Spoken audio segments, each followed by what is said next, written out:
बिस्मिल्लाहिर्रहमानिर्रहीम, अस्सलाम वालेकुम जी। मैं हूँ मारिया अली और आप देख रहे हैं मेरा यूट्यूब चैनल। तो आज का दिन बहुत इंपॉर्टेंट था क्योंकि 3 दरख्वास्तें थीं जिस पर आज फैसला आना था, जिस पर मामला जो है वो आगे बढ़ने थे और पता चलना था कि ये जो केस है अब किस तरफ स्टैंड कर रहा है।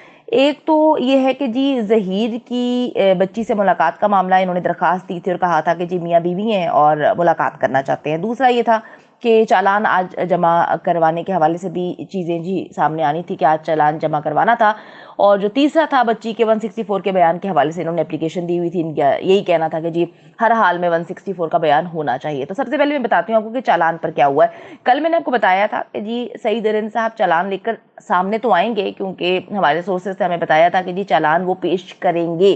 तो प्रोसिक्यूशन का कहना है कि जी सईद अरिन ने कल ही चालान जो है उनको जमा करवा दिया था, लेकिन प्रोसिक्यूशन डिपार्टमेंट ने उस पर कुछ एतराज़ात लगाए थे, वक्त मांगा था और चीज़ें जो हैं वो देखी गई थी। तो उसको कुछ चीज़ों को तो सईद अरिन साहब ने सही कर दिया था, लेकिन कुछ के लिए जो है उनको टाइम चाहिए। तो अब 16 अगस्त तक उनको टाइम मिल चुका है, जिसमें अदालत ने कहा है कि जी आप शफाफ अंदाज में इस सारे मामलात को देखें और चालान जो है वो पेश करें और एज सून एज पॉसिबल इस चीज़ को कंप्लीट करें, क्योंकि ये केस आगे बढ़ ही नहीं रहा। जब तक चालान जमा नहीं होगा मामला सेटल नहीं होंगे। तो अब अदालत ने 16 अगस्त तक का जो है टाइम दे दिया है कि जितने भी मामलात हैं उसको सेटल किया जाए चालान के हवाले से। दूसरा बात कर लेते हैं 164 के स्टेटमेंट के हवाले से। तो जो ज़हीर का वकील है उसके मुताबिक ये हर हाल में होना चाहिए। उसने काफ़ी चीज़ें सामने रखी। उसने कहा कि जी ये मामलात हैं कि बच्ची जो है वो ये होता है कि लाहौर में एक एप्लीकेशन दी थी, उसमें ये लिखा गया था कि बच्ची की नाचाकी है शौहर के साथ। तो अब हम ये चाहते हैं कि बच्ची का 164 का बयान दिलवाया जाए, देखा जाए कि क्या मामलात हैं, ताकि बच्ची बताए कि ये गैंग है, उसे अगवा किया गया है, जो भी सारे मामलात हैं। तो उस पर जो है उसने काफ़ी फोर्स किया, लेकिन प्रोसिक्यूशन की जानिब से और जिब्रान नासिर की जानिब से इस पर काफ़ी एतराज़ात उठाए गए। उन्होंने बहुत अच्छे अंदाज में दलीलें पेश की, जिससे जो है वो मामला जो है अच्छी सिमत में जाते हुए नजर आए। अच्छा जी, अब मैं आपको बताती चलूं कि प्रोसिक्यूशन डिपार्टमेंट भी नहीं चाहता। उन्होंने यही कहा कि जी बच्ची का 164 का बयान हो और उन्होंने कहा कि जी सईद अरिन साहब ने जो है वो बयान लिया था, उसको हम अटैच कर देंगे। तीसरी बात कर लेते हैं मुलाकात के हवाले से। तो मामलात ये हैं कि जी मुलाकात के लिए भी इन्होंने एक एप्लीकेशन दायर की थी। जिब्रान नासिर साहब ने बहुत अच्छी अंदाज में डिफेंड किया। उन्होंने आरजू फातिमा के केस के हवाले से भी कहा और ये भी उन्होंने बताया कि जी अभी तक जो पीछे हम देखते आए हैं, जो फैसले आए हैं अदालत की जानिब से, वहां पर मुल्जिम को, यानी कि अगवा का मुल्जिम है ये, उसको किसी सूरत जो है मुगवियत से मिलने नहीं दिया जा सकता, असरअंदाज होने की कोशिश की जा सकती है।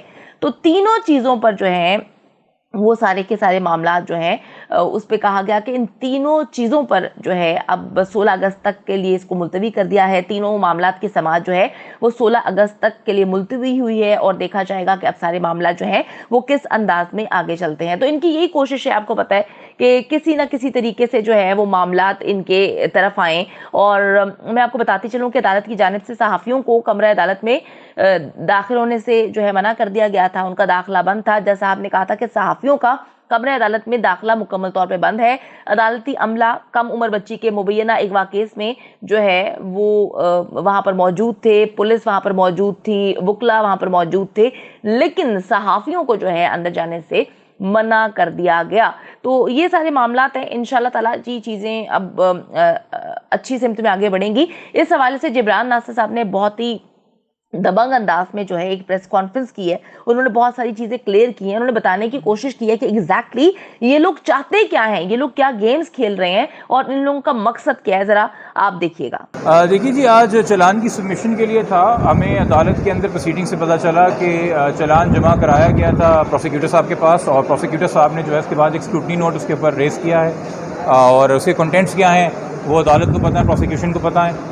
और उस स्क्रूटनी नोट की कंप्लाइंस में जो है वो कोई पार्शियल कंप्लाइंस हुई है और पार्शियल जो मैंने प्रोसिक्यूटर साहब ने अदालत को बताया कि कुछ क्वेश्चंस या मज़ीद कमेंट्स पुलिस ने अपनी तरफ से शायद क्यूरी रेज़ की समझने के लिए, तो उसको कंक्लूड करना है प्रोसिक्यूशन ने, तो उसके लिए उन्होंने टाइम मांगा है और 16 तारीख उसके अंदर हुई है। जहाँ तक मुलाकात की दरख्वास्त है जो आज हमने मौसूल की है कि जी मुल्ज़िम की मुलाकात करने दी जाए बच्ची से, उसमें मैंने अदालत को बताया कि गुज़रे कल के अंदर एक पटिशन फ़ाइल हुई है जिसमें ऑलरेडी ये बात कि क्या अक्यूज़ मिल सकता है बच्ची से कि नहीं जब तक ट्रायल नहीं ख़त्म होता, क्योंकि उससे गवाहों के ऊपर एक फ़र्क पड़ सकता है, अंडर इन्फ्लुएंस वो आ सकते हैं। तो हाई कोर्ट ने ऑलरेडी उस पर नोटिस किया हुआ है मुलजिम को, सब लोगों को 18 तारीख के लिए। तो बेहतर है कि हाई कोर्ट इस पर फैसला कर ले, फिर इस पर कोई मज़ीद कार्रवाई हो। तीसरी बात थी जी 164 के बयान से, उस पर एक बड़ी अजीब सी बात है कि जब अब तक के सारे बयानात बच्ची के जो हैं वो मुलजिम के फेवर में हैं, जो मुलजिम का अपना मौक़िफ़ है, मुलजिम का सारा केस इस बात पे खड़ा हुआ है कि जी बच्ची का 164 का बयान मेरे फेवर में, 161 का बयान मेरे फेवर में, जो और 2-3 मजिस्ट्रेट्स को उसने बयान दिए मेरे फेवर में। अच्छा, अभी रिसेंटली जो आपके पास मीडिया के तवज्जुह से हमें मिली 1 तारीख की प्रोग्रेस रिपोर्ट, जिसमें आयू साहब ने कहा है कि मैंने फिर बच्ची का बयान लिया है और उसमें भी वो पुराने बयान की तस्दीक कर रही है। तो हमारा इतना सा सवाल था जज साहब से कि कोई नई बात आई है रिकॉर्ड पे जो कि अक्यूज़ को इंक्रिमिनेट करती है, कि अक्यूज़ कह रहा है कि बच्ची का 164 होना चाहिए। अगर अक्यूज़ एक तरफ कहता है कि बच्ची के अब तक तमाम बयानात मेरे फेवर में हैं, तो फिर आपने मज़ीद बयान कौन सा करवाना है? तो ये सवाल था। अदालत ने तो कहा मैं इसको ऑर्डर करूँगा, चूँकि अदालत भी इस हवाले से मुतमईन थी कि ये स्टेज नहीं है अब, मगर फिर अक्यूज़ ने आखिर वक्त पे कहा कि मुझे थोड़ा टाइम चाहिए। वो फिर उनकी आपस में चल रही थी रिक्वेस्ट, चूँकि डेट हो गई थी, हम आ गए थे, वो मैटर चलता। अब मेरे ख्याल में हो सकता है अदालत इस पर आज ऑर्डर कर दे, क्योंकि हमने तो अपनी तरफ से बता दिया था अदालत को कि ये एक अननेसेसरी स्टेज है। आप चालान की स्टेज पे खड़े हुए हैं, चालान के बाद ट्रायल होना है, और या तो कोई नया इंक्रिमिनेटिंग एविडेंस होता, या तो आईयू साहब आते नए और कहते कि जी मैं बच्ची से मिला और बच्ची ने मुलजिम पे फलाना फलाना इल्ज़ाम लगा दिया, और फिर अक्यूज़ कहता कि जी ये तो गैर हाज़िरी के अंदर बयान हुआ है, दबाव डाला गया है, ये बच्ची के बयान की तस्दीक करवाई जाए अदालत में। एक तरफ मुलजिम कहता है जी सारे बयान मेरे फेवर में बच्ची के, दूसरी तरफ मुलजिम कहता है नहीं जी ये बयान मैंने कोर्ट में कराना है। तो ये कुछ नहीं कर रहे, ये बयानों के डिफरेंट वॉल्यूम्स क्रिएट कर रहे हैं, थद्दा क्रिएट कर रहे हैं, ताकि ये कह सके जी ये केस ख़त्म किया जाए। एक abuse of process of law है मेरे नज़दीक। तो चाइल्ड मैरिज रिटेल एक्ट इसमें लगा हुआ है, उसमें लगी हुई है, इस दौरान क्या मुलजिम को मिलने की इजाज़त है? अगर वो मिल भी जाती तो फिर चाइल्ड मैरिज लगाने की दफ़ा क्या जरूरत है? देखिए, Sindh honourable Sindh high court ने ऑलरेडी केस के अंदर सीपी में 2 साल पहले ये एक प्रेसिडेंट कायम किया था कि सिर्फ उस केस में नहीं, उसको रिपीट भी किया गया 2-3 और केसेस में कि और उसके बाद सिंगल बेंच के अंदर भी एक और रिपीट हुई चीज़ें 491 में एक और केस में भी कि जी during the pendency of the trial मुलाकात ना करनी दी जाए ना, जो कि एक जगह एक मुलजिम है, एक जगह एक प्राइमरी गवाह है, फिर ट्रायल का फ़ायदा नहीं है। अगर आप मुलाकात करने देंगे और इन्फ्लुएंस होने देंगे, फिर वो ट्रायल की स्टेज तक मामला हो जाए।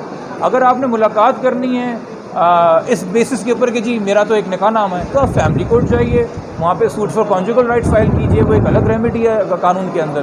बट ये कम से कम मेरा मौक़िफ़ है, मैं अदालत के बिहाफ पे आपसे बात नहीं कर सकता, ना मैं प्रोसिक्यूशन के बिहाफ पे बात कर सकता हूँ, ना मुलजिम के बिहाफ पे। मैंने जो उनसे सुना अदालत में और जो हमारा मौक़िफ़ था, बस मैंने आपको वो वर्बेटम बताया।